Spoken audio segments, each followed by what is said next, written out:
Hi, my name is Allegra, and I'm a postdoctoral scholar at the University of California, San Diego. I worked alongside Catherine to pilot a tiny earth chemistry course that aims to teach students about chemistry lab techniques and chemical lab analysis strategies, while simultaneously teaching about antibiotic resistance and facilitating analytical thinking in the students. In addition to teaching students' chemistry lab techniques, the Tiny Earth course aims to expose students to recently developed bioinformatic tools, including GNPS Anti-Smash and the GNPS Dashboard for exploration of LCMS data.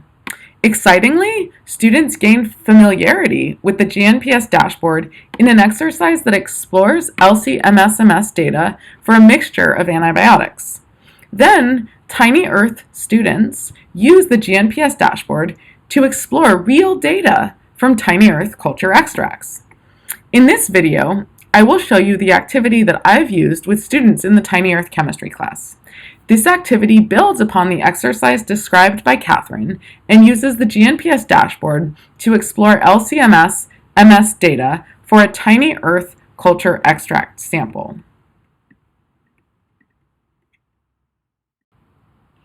This activity is the culmination of skills learned through the exploration of LC-MS data generated from a mixture of antibiotic natural products.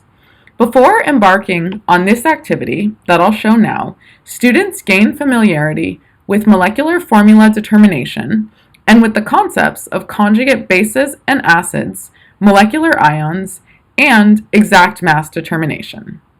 For analysis of a mixture of antibiotics, students have already created a GNPS account. Now, after exploring the antibiotic mixture, students are able to navigate the more complex Tiny Earth culture extract samples. For this part, students explore data for an extract of AH48, which is one Tiny Earth strain grown at 28 degrees C in potato dextrose broth for 5 days. In contrast to the LCMS data shown in Catherine's video, this data was collected in positive ion mode. And as a result, most ions correspond to the molecule plus a proton, or M plus H plus, which is known as the conjugate acid. Now, students navigate to the GNPS LCMS dashboard, shown here, and replace the default file path here with the file path for a Tiny Earth sample. And so in this case, here is the massive ID, then we have AH48, and here's a specific scan number. Now from here, we can scroll down to the TIC, or Total Ion Chromatogram. And that plot is shown here.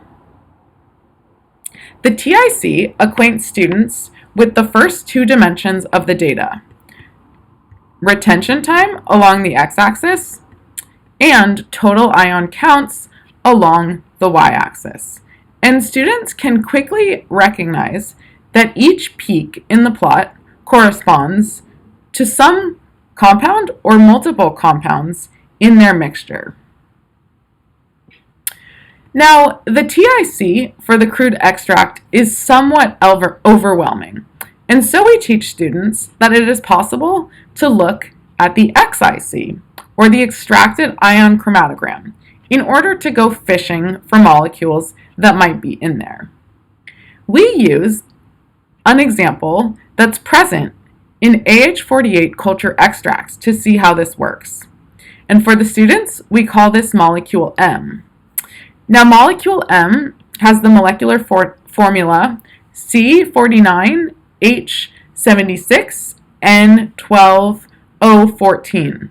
And so students determine that the exact mass of the conjugate acid of molecule M is 1057.5682, and that's shown here. Students then can type this into the XIC M over Z. And this allows them to generate an extracted ion chromatogram of molecule M. And now that is shown here. Students can zoom in on the peaks of interest, for example. Now, in order to figure out the identity of this molecule, molecule M, students can actually perform a masked search. Now, in order to do this, students can click on the red X, which allows them to see the MS2 spectrum of this molecule, molecule M. And now from here, students can click on this button, and this brings up a masked search for molecule M. Now students can type molecule M, masked search, in order to get their masked search started. Now this takes about 20 minutes, but after completion of the masked search, students can view all library hits. And this allows them to see that their molecule of interest, molecule M, with a mass of 1057.5682, actually corresponds to the natural product Maribasin B.